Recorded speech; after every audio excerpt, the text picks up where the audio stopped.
جزاک اللہ مولانا صاحب، بہت ہی اچھے الفاظ میں، بہت ہی اچھے دلائل اور بہت ہی زیادہ خیرخواہی کے ساتھ آپ نے سعید صاحب کی جہلانہ بات کا جواب دیا ہے۔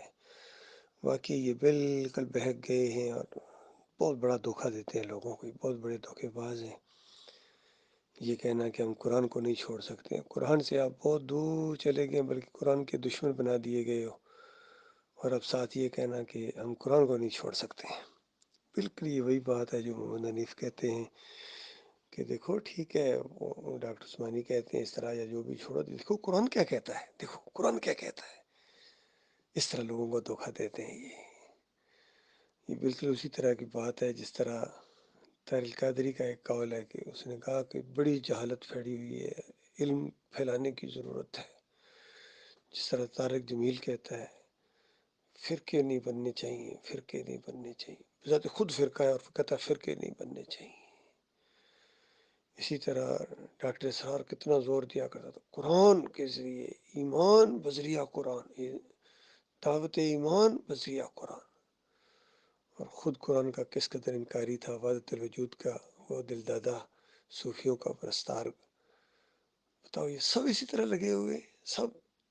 اور خادم حسین رضوی دیکھے کتنا زبردست قرآن پڑھتا تھا، کتنا زبردست،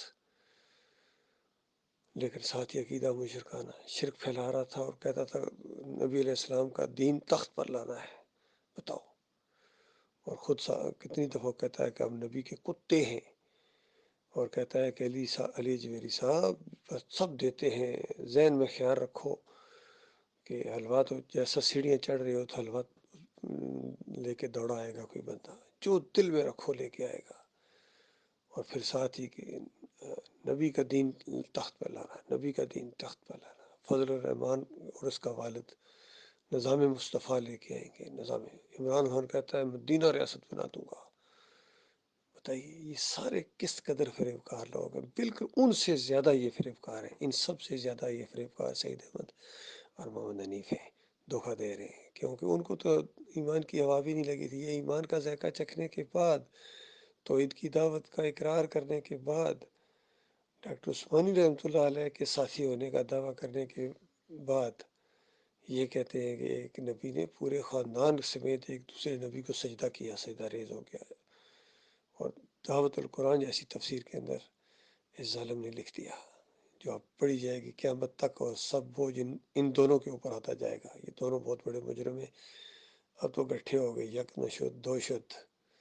بہرحال پوری دنیا بھی ان کے ساتھ مل جائے، پوری دنیا کے مولوی بھی ان کے ساتھ مل جائیں، تب بھی اللہ کی کتاب اپنی جگہ قائم ہے، اور سب کے اوپر اللہ کی کتاب کا فتویٰ ہے، من لم یحکم بما انزل اللہ فاولئک هم الکافرون۔ جو اللہ کی کتاب کے مطابق فیصلہ نہ کرے، ایسے سارے لوگ کافر ہیں۔ اللہ کی کتاب پوری طرح مسئلہ بیان کرتے ہیں کہ سارے انبیاء اللہ کو سجدہ کیا کرتے تھے، سارے انبیاء، کسی نے ایک دوسرے کو سجدے نہیں کیے، کسی نے کسی اور کی پکاریں نہیں لگائی، نظر و نیاز نہیں کی، کسی اور کا واسطہ وسیلہ نہیں دیا، شرک جو بھی قسمیں۔